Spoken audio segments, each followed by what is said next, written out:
Okay, another movie. This is again on the computer automation of the model railroad. This is the screen of the software running. We basically have two figure eights. There's two trains on each figure eight. And then there's a fifth train sitting on the bridge there in the middle. He's waiting to go. Right now we're under manual operation. But you will hear the horns and whistles blow automatically.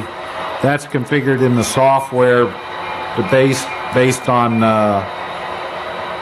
some things that I've programmed in there. Once I put it on the layout, you'll kind of figure out what's going on with those pre-programmed sound functions. In the screen here, you can see the 6 throttles for the 6 locomotives that are on the layout. The top 4 are the 2 that are actually running right now. They're running at approximately a 30-mile-an-hour scale speed. And the 2 steamers are on one figure eight. The 2 diesel are on another figure eight. But you can see them moving through the blocks.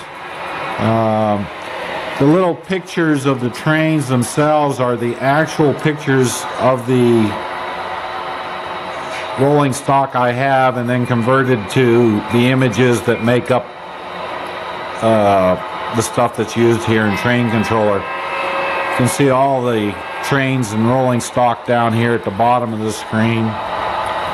This kind of tells you where the trains are at, how fast they're going, and what mode they're operating under. You can also see the little signal lights changing as the trains move through in the software. The software is controlling the signals. So we're going to move over to the layout and look at a number of things.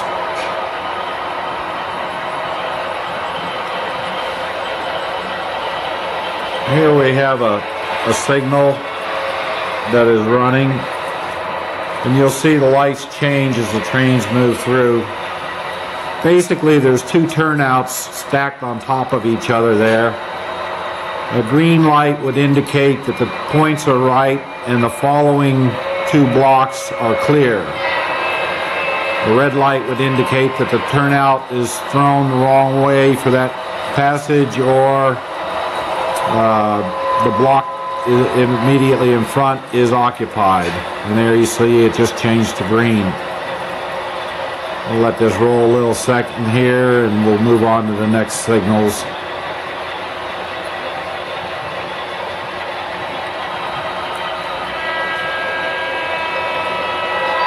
There you see a yellow light, and then it'll change to red as the train moves into the picture here.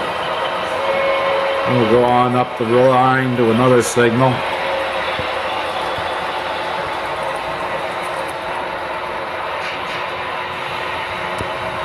Same thing, if the points are correct and the next 2 blocks are unoccupied,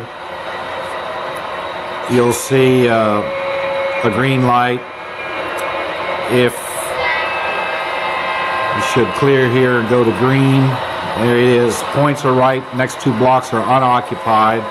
Then as the next train moves in, you'll see that it'll change to yellow and then to red as the train advances towards the turnout. There it went yellow. And now it goes red. And you'll see the train come into the picture. The next light.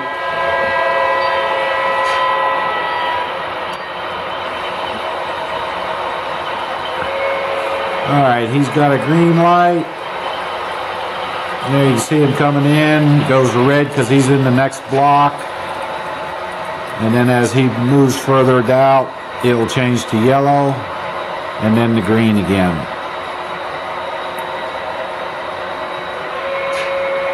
There's the yellow. And then the green. Alright. Let's look at some of these sounds that are being automated. The software is controlling all those signals based on the situation.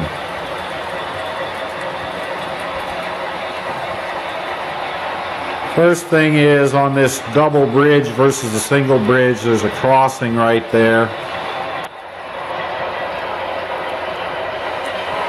That crossing there. If there's a train on this little single bridge, the two crossing tracks approaching the crossing automatically sound a 3-second blast of the horn or the whistle. The other sounds that I've got incorporated is if on this track coming by the town, you'll hear the little bell ring as the train goes by the town.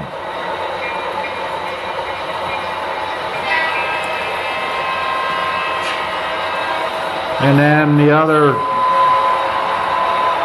sound we've got pre-programmed based on what's going on. I'm going to move the camera here.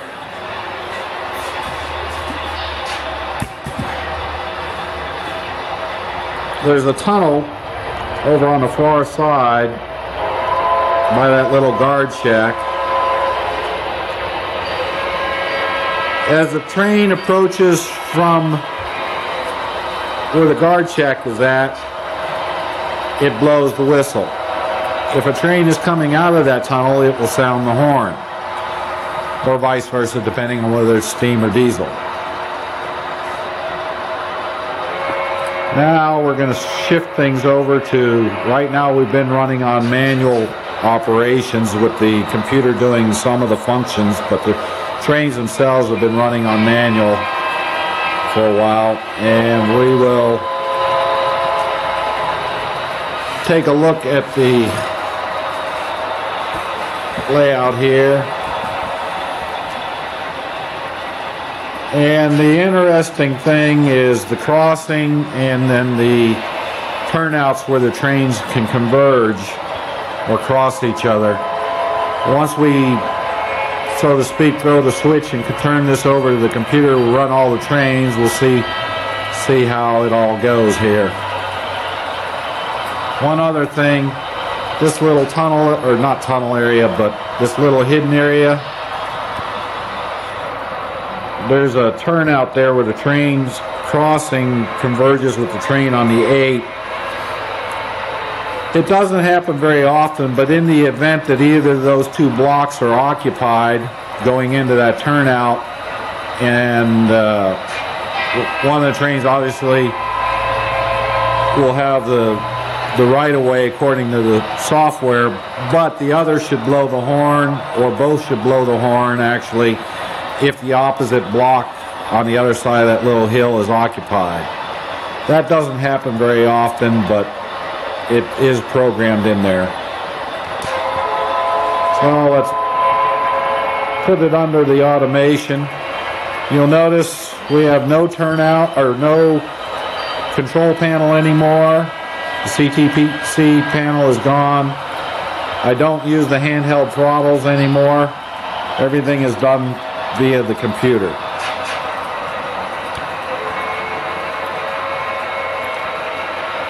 So let's see here. A little train on the single track bridge there, he should blow his horn if one of the crossing tracks is occupied, but it's his turn to go.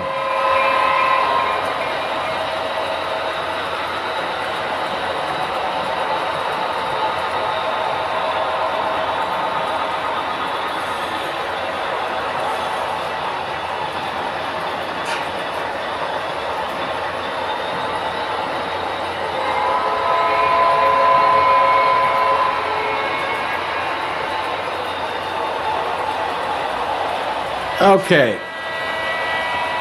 we'll put this under an automated control, and right away I've got a little problem. I've got a stall here. Let's see what's going on.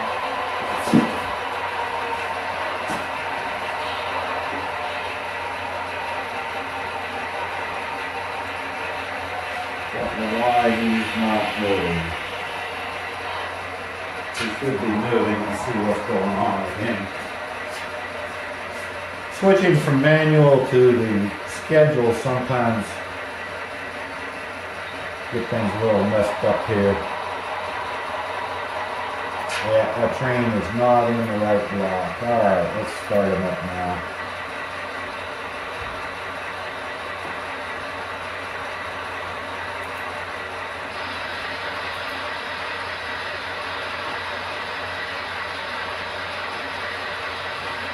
You have to get that color going first.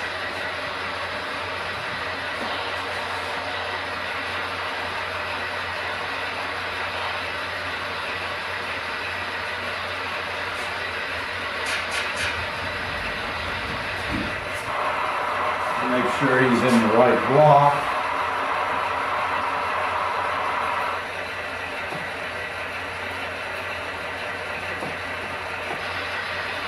Everybody's got red lights, that's why we're all stopped right now.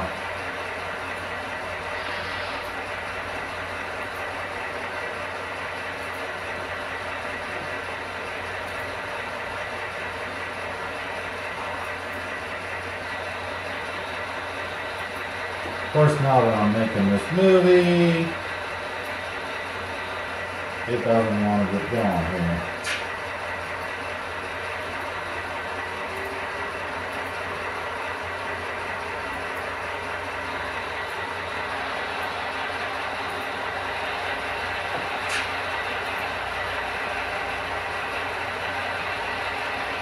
Alright, we got him going. Start the other fella. He should get going on his own pretty quick here.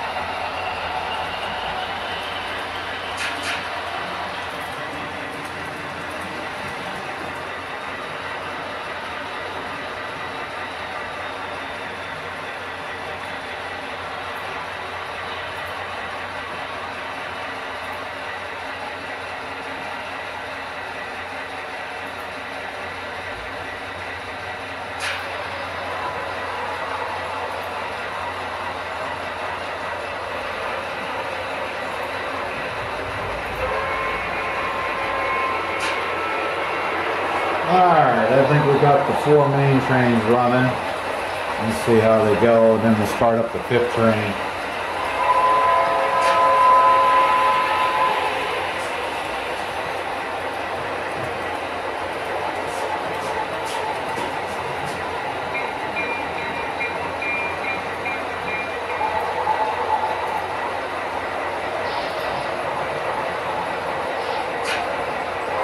They'll slow down and speed up based on what's happening in front of them. Basically, the software will try to keep them spaced at about 2 blocks apart. We have 32 blocks altogether. It looks like we got all 4 trains. Now they're moving under the computer control. And we'll start up the 5th train here. But since that 5th train is sitting on the bridge, these 2 running across that diamond or that crossing will sound the horn or blow the whistle.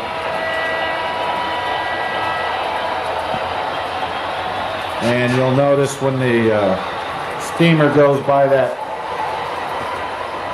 tunnel at the end of the mountain, it blows its whistle. And the other one blows its whistle approaching the diamond because this train is sitting there. Alright, we're going to start the 5th train up.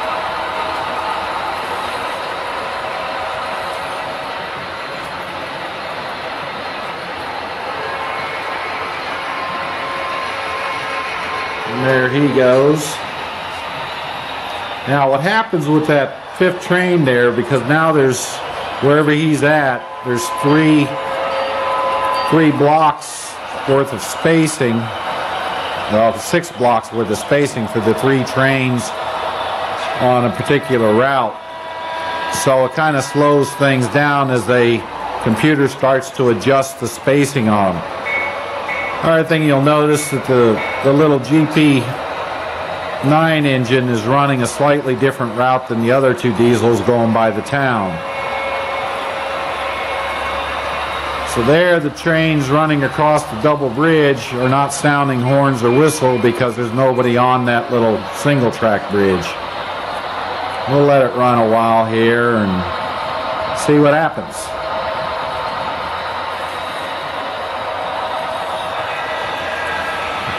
There, the little diesel, the GP, he got the green light. He sounded his horn coming out of the tunnel. The Hudson had to stop and wait on him. I don't know exactly how train controller figures out who's got priority, but I think it can be configured any way I want. I just haven't delved into that yet. But you'll see the trains slow up, stop, and adjust according to the positions in front of them. Generally, they're not going to move unless they've got a full block clear in front of them. So they'll try to bounce back and forth in their spacings, trying to get 2 blocks clear in front of them. That's why they slow up and speed up. Now the little diesel's going to shoot on through there. He sounded his horn. That's why I know he was going to go ahead and run the crossing. The other guy had to slow down.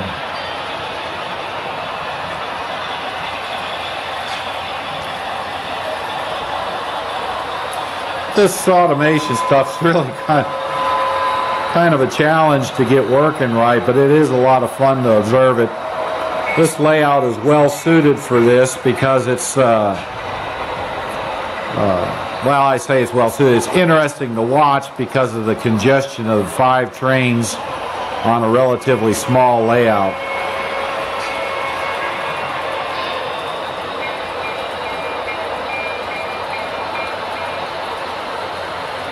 But it does a pretty good job of keeping things sorted out.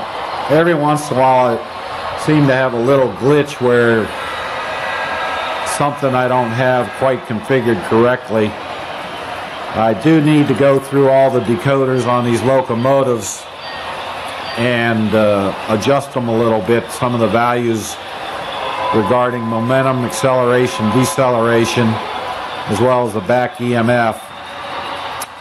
To tailor it more towards the control of the computer, you basically disable the inertia and acceleration, deceleration in the decoders and then configure it in the software.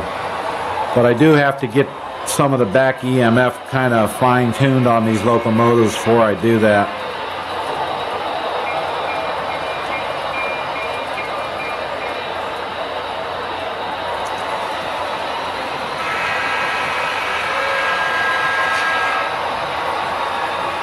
Well, we'll turn the smoke on with the computer on the 2 steamers. Adds a little visual effects.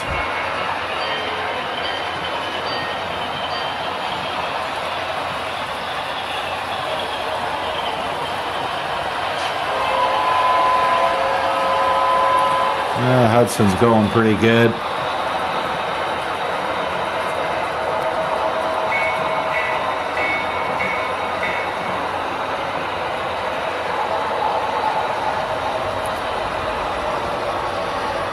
And the Pacific's going. He probably have to adjust his heater a little bit.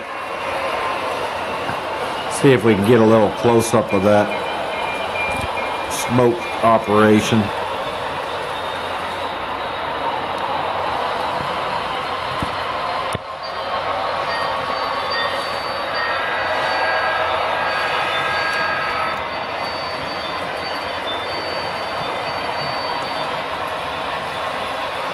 There's the Hudson, there's the Pacific. Those are BLI locomotives. They've got timed chuff and smoke puff.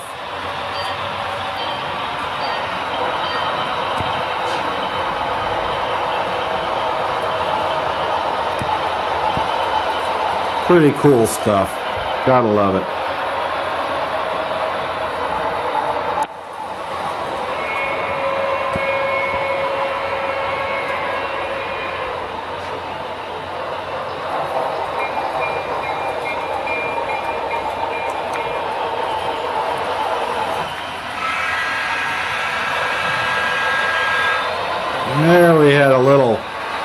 congestion to sort out. But the computer did it pretty well. And he lets that guy go now.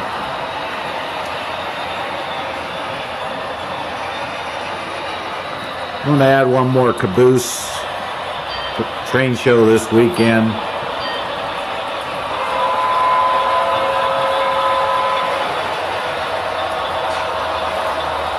I'll go back to the computer screen here for a second. And you can see that it's what's really doing all the control of everything.